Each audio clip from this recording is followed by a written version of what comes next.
a passing to note. We all know that iconic photo celebrating America's victory over Japan, the end to World War II. What if I told you that history, that dusty old subject we dozed off in during high school, is actually riddled with photographs that would make you say, well, that can't be real. A picture is worth not only 1,000 words, but perhaps 1,000 raised eyebrows. Are you ready for a roller coaster of what the heck moments? Join us as we have a look at 15 rare photos not appropriate for the history books. Number 1. The Beatles meeting Cassius Clay. If you think that you know about the iconic British invasion, well, the Beatles swarming the United States with their catchy tunes and mop-top hairdos, and of course, you've heard of Cassius Clay, the man who would later be known as Muhammad Ali, floating like a butterfly and stinging like a bee. But did you know that these two titans of the 60s actually crossed paths? And better yet, there's photographic evidence. The setting is Miami, Florida in February of 1964, where the Beatles are fresh off the boat, reveling in their newfound American fame. Cassius Clay, on the other hand, is in town for a less musical reason, a heavyweight boxing championship against Sonny Liston. Now put these two phenomena in a boxing ring and what do you get? A jam session of cultural icons that's nothing short of jaw-dropping.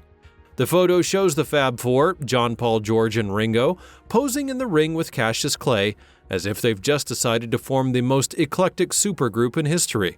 The best part? The Beatles are pretending to get knocked out by Clay.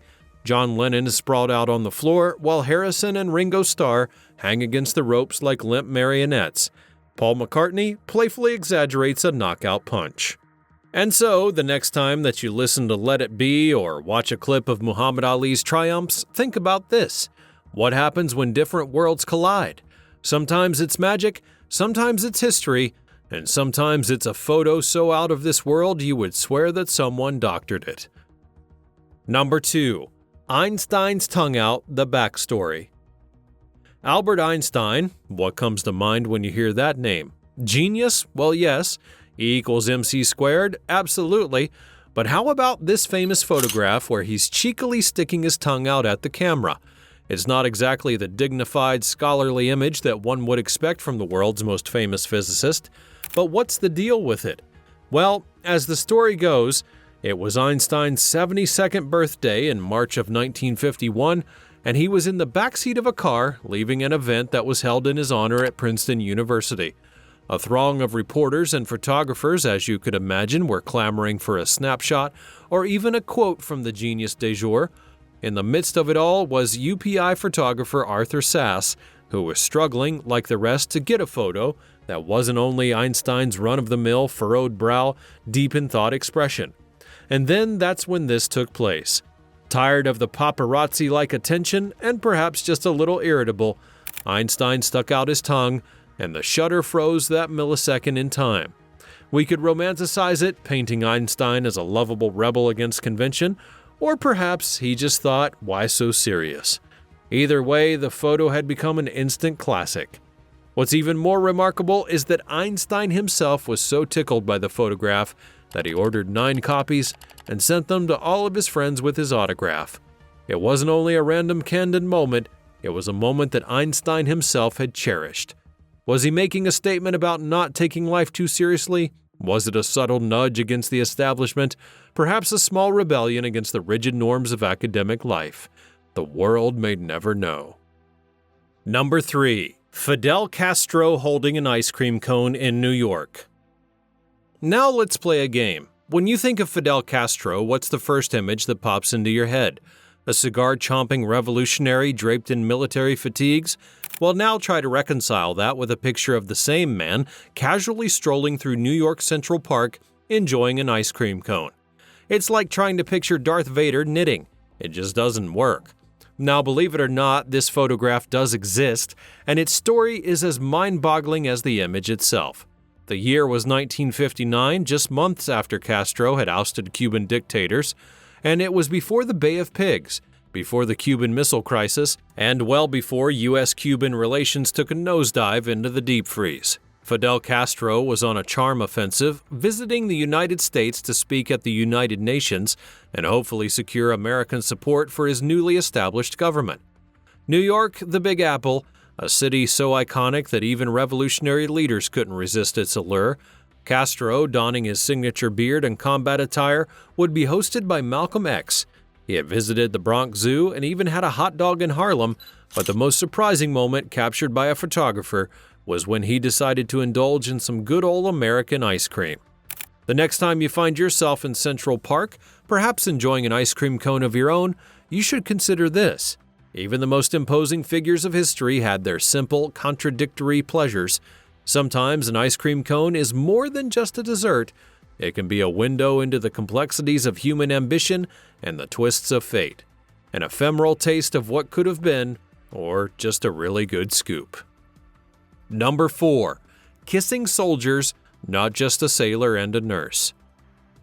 Now you know the photograph, even if you don't know it, the jubilant sailor bending a nurse backwards in a passionate kiss in Times Square, which took place on VJ Day in 1945. A symbol of love, victory, and a momentous occasion when World War II had come to an end.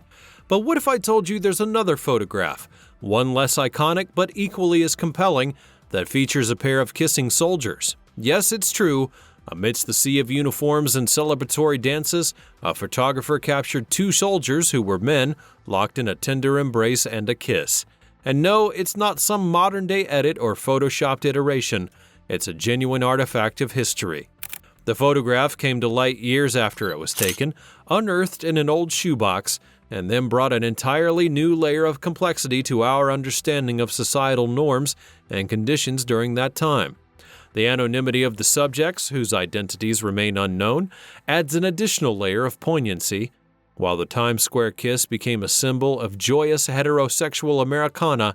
This understated snapshot is a glimpse into a different but equally true side of history, a whisper that's saying we are here too. So the next time you come across that famous VJ Day kiss, take a moment to remember, history is rich and layered, and often more complex than the snapshots that make it into our textbooks would seem. Sometimes what lies on the fringes of the frame can be just as revealing as the central focus. Number 5. NASA's Space Graffiti, a note left on the moon. Now, we've all heard of Neil Armstrong's famous words as he set foot on the moon, "One small step for man, one giant leap for mankind." But what if I told you that Armstrong and his fellow astronaut Buzz Aldrin had left more than just footprints on that celestial surface? What if, amidst all of the scientific experiments and flag planting, they had left behind a little piece of graffiti? Perhaps not graffiti in the spray paint and tagging sense, but certainly something that veers into the territory of cosmic mischief. In the jumble of wires, instruments, and the American flag that Armstrong and Aldrin left behind, there was also a tiny, almost insignificant silicone disc. On that disc, messages from world leaders micro-etched into the material. The disc contains 73 different messages from various global leaders, offering peace and goodwill. And there it sits, as quiet and unassuming as a moon rock, waiting for some alien civilization or future human explorers to stumble upon it. Astronauts are trained to be laser-focused on their mission objectives, carrying out an array of complex tasks under the most extreme conditions imaginable. But here in this small act, we find a touch of humanity transcending nationality, politics, and even species. Who wouldn't be tempted to leave a little time capsule in a place where it could conceivably last for millions of years? And if you had the chance to send a message to the unknown, wouldn't you take it? Number 6. Bill Gates' Mugshot, the man behind Microsoft's rogue days. Bill Gates is a software mogul and the world's richest man, at least for a period of time, and the face behind Microsoft, along with the Gates Foundation. He's synonymous with innovation, ambition, and largeness, but how many of you know that he also has a mugshot? Yes, the suited, bespectacled figure that we associate with tech excellence was once caught on the wrong side of the law. Back in 1975, a then 19-year-old Bill Gates would be arrested in Albuquerque, New Mexico, where Microsoft was originally located. And before your imagination runs wild, let me clear the air. His offense was not something out of a Hollywood drama. The young Bill Gates would be pulled over for a traffic violation, namely speeding and driving without a license. That's right, the guy who would go on to change the entire world with his computers and software codes was at that time just another teenager who thought he could outrun the law. The mugshot captures a grinning Bill Gates looking every bit the rebellious teenager, completely unfazed by his rendezvous with law enforcement. He's almost challenging the viewer with a smile that seems to say, "So what, let's move on." And move on he did. He went on to become one of the most impactful figures of the 21st century, but why do we find the mugshot so captivating? Number 7. The Real Alice, Lewis Carroll's Mysterious Muse. Alice in Wonderland is a whimsical rabbit hole dive into the bizarre and captured the imaginations of children and adults alike for generations. But have you ever stopped to wonder who the real Alice was? Perhaps she was merely a figment of author Lewis Carroll's creative genius, or she perhaps was someone more. Hold on to your Mad Hatter hats, because Alice Little, the real-life inspiration for Carroll's iconic character, adds a new layer of intrigue to this literary classic. Lewis Carroll, whose real name is Charles Dodgson, was a mathematician at Oxford University. He had befriended the Little family and was particularly close to young Alice. But here's where it gets more interesting. Historians and scholars have long debated the nature of Dodgson's relationship with Alice. Was it simply an innocent friendship that sparked a timeless story, or something more complex given the significant age gap between them? The ambiguity surrounding their relationship adds a shadowy nuance to the fantastical world of Wonderland. Photographs exist of Alice taken by him, and they reveal a solemn girl, far from the adventurous and slightly bewildered Alice that we know from the tale. Dressed often in simple Victorian attire with dark contemplative eyes, she looks as though she carries a secret, or perhaps even knows all of yours. The real-life muse was so much more than just a girl who followed a rabbit. She was a muse who sparked debate and discussion that have lasted over a century. Number 8. Bonnie and Clyde, the pre-fame years. Bonnie and Clyde, the infamous duo whose criminal escapades have been immortalized in songs, movies, and folklore, but have you ever wondered what they were like before they became front-page news? Before they were the notorious gangsters driving through dusty roads with law enforcement hot on their heels? Before they became, well, Bonnie and Clyde themselves? Before Bonnie Parker had met Clyde Barrow, she was a married woman. Yes, you read that right. She was married to a man named Roy Thornton, who was in prison for robbery. She even had a tattoo with his name and 2 intertwined hearts. But as for Clyde, he was a small-time criminal involved in petty theft and burglary, far from the headline-grabbing bank robber that he would later become. Life before their meeting would be a string of disappointments, mundane routines, and unfulfilled ambitions. Could either of them have predicted the legendary status that awaited them? When Bonnie met Clyde in January of 1930, it was like gasoline meeting fire. The chemistry was explosive, and both of them had dreams that were far bigger than the modest circumstances they had come from. Bonnie wanted to be a famous singer and poet, while Clyde had aspired to be a notorious criminal that people would talk about. Now, you may be tempted to think that they were always the gun-toting, fearless criminals that were portrayed in the black and white photos that circulate even today, but those early years were a training ground. They had honed their skills in small-time heists and close-knit group operations, and don't be fooled by the romanticized notion of their lives. It was fraught with hardship, and they were often broke, living out of their car, and constantly on the run. Number 9. The White House Solar Panels, a green dream shattered. Picture this, the grand, iconic White House, symbolic of political power and historical gravitas, adorned with solar panels. It's not a mock-up from a climate activist dream journal. It actually happened. But wait, when was the last time you saw a photo of the White House proudly flaunting its solar panels? It would be Jimmy Carter, the 39th President of the United States, who in 1979 decided to have some installed on the roof of the White House. His idea was both practical and symbolically potent, a leader of the free world making a clear statement on energy sustainability. Carter was aiming for the stars, or more accurately the sun, and even predicted that solar power could produce 20% of the nation's energy within a decade. It was a lofty ambition indeed. However, what went wrong? Well, those solar panels, all 32 of them, would be quietly removed during Ronald Reagan's tenure, the symbolic stride towards a more green future would be dismantled literally and metaphorically as swiftly as it had been erected. Was it a matter of differing political priorities, or perhaps just simply not deemed as being significant in the grand scheme of things? Likely a mixture of both, but it is fascinating to ponder. This removal, however, would not be some kind of cloak and dagger operation that was carried out under the cover of darkness. The Reagan administration had made no secret of its skepticism about renewable energy, citing cost inefficiencies, which is fair enough. However, the message sent by removing those panels went far beyond a line item in a budget report. The act seemingly represented a more large pivot away from environmental consciousness, at least at the level of federal governance. Number 10. Nikolai Tesla's secret pigeon friendship. Nikolai Tesla was a genius inventor who brought us alternating current, radio waves, and the Tesla coil, but he also had a secret. Before your mind races off to covert government projects or buried treasure maps, let me clarify. Tesla's secret was a pigeon. That's right, this winged companion was no ordinary bird. He claimed that he loved the pigeon as a man would love a woman. Now, I'm talking about a man who could calculate complex mathematical equations in his head, who had envisioned smartphones and Wi-Fi long before anyone else, and yet, in the twilight of his life, he had formed a peculiar yet deeply emotional friendship with a white pigeon. The bird visited him on a daily basis at his window in New York, and he even claimed that they had a kind of cosmic connection. He said that he loved that pigeon as much as a man loves a woman. He even described seeing a light beam from her eyes bursting into the colors of the rainbow.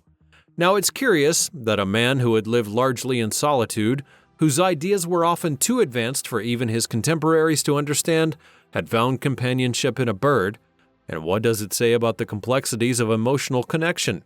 Did the pigeon serve as a confidant, a receptacle for all of Tesla's unspoken dreams and frustrations? Or was it simply the natural, uncomplicated affection of a creature that expected nothing from him? Sadly, that pigeon died, and with her death, he claimed that a part of him died as well. He felt that his life's work was complete. Though Tesla's life had ended in relative obscurity and financial ruin, his ideas would live on, shaping the future in ways that he could never have imagined. But while he did benefit from his technological marvels, we often overlook the human side of the genius, the man who loved a pigeon. Number 11. Rare snapshots of Area 51. Area 51. The name itself conjures up a world of secrets, high-tech experiments, and of course, extraterrestrials. But you should hold on to your tinfoil hat, because leaked photographs seem to suggest that even in the bowels of the most clandestine military base, life is surprisingly mundane. So mundane, in fact, that you may wonder if aliens even need their own coffee break. I'm talking about an alien figure caught next to what appears to be a coffee machine. And if you don't believe me, get ready for a trip down the rabbit hole, or should I say, the black hole. The photos, blurry and tinged with an aura of uncertainty, show the base's interior, long sterile hallways and unremarkable albeit heavily fortified doors. In one image, we see what looks to be a cafeteria. There's nothing too strange about it, except for the fact that amongst the crowd of uniformed military personnel, there's a figure that doesn't quite fit in. Too tall, too thin, and dare I say, just a little bit too green. Imagine being an extraterrestrial far away from your home galaxy and still needing a caffeine fix to get through the Earth day. It's a cosmic struggle that's very real. And before you dismiss it as being an act of Photoshop or the delusions of conspiracy theorists, consider this. Area 51's very existence would not be acknowledged by the U.S. government until the year 2013. And even now, what happens inside of those tightly guarded fences is the stuff of simple speculation, leaks, and a whole lot of fiction. And so, is the idea of an alien sipping espresso or chugging down a latte any more outrageous than the experiments and technologies that are rumored to be housed within those walls? I'll leave it up to you to decide. Number 12. The Berlin Wall, Humorous Graffiti Moments. When you think of the Berlin Wall, humor is probably not the first thing that comes to mind. The oppressive symbol of division that was erected in 1961 split Berlin into East and West for nearly 3 decades. Families would be divided, lives would be disrupted, and an air of hostility hung heavy. Yet amidst this tense backdrop, graffiti artists had found a way to infuse humor and satire into the bleakness. A case of resilience, or perhaps a middle finger to authority. Maybe a little bit of both. Imagine walking along the western side of the wall, because let's be honest, you wouldn't be able to get that close to the eastern side without a severe amount of consequences, and then you stumble upon a graffiti mural that says, "Breaking news, escaped rabbit from East Berlin is granted asylum." A chuckle, a momentary distraction, and perhaps a more deep contemplation about the absurdity of it all. Here, you have a concrete monstrosity that's meant to instill fear and compliance, and yet people are drawing cartoons and writing jokes on it.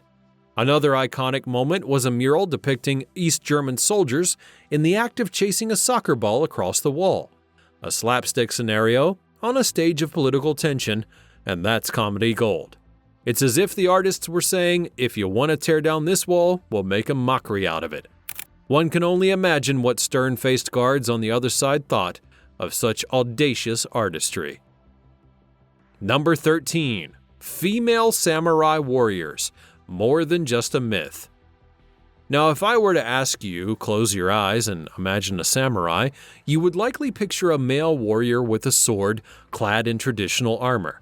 But what if I told you that the annals of Japanese history have quietly acknowledged the existence of female samurai warriors, also known as onabugisha?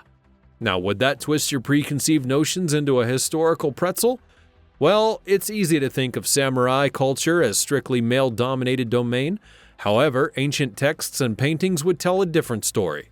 Women, it appears, were trained in the art of war just like the men, particularly in the use of a weapon called the naginata, a polearm effective for both stabbing and slicing.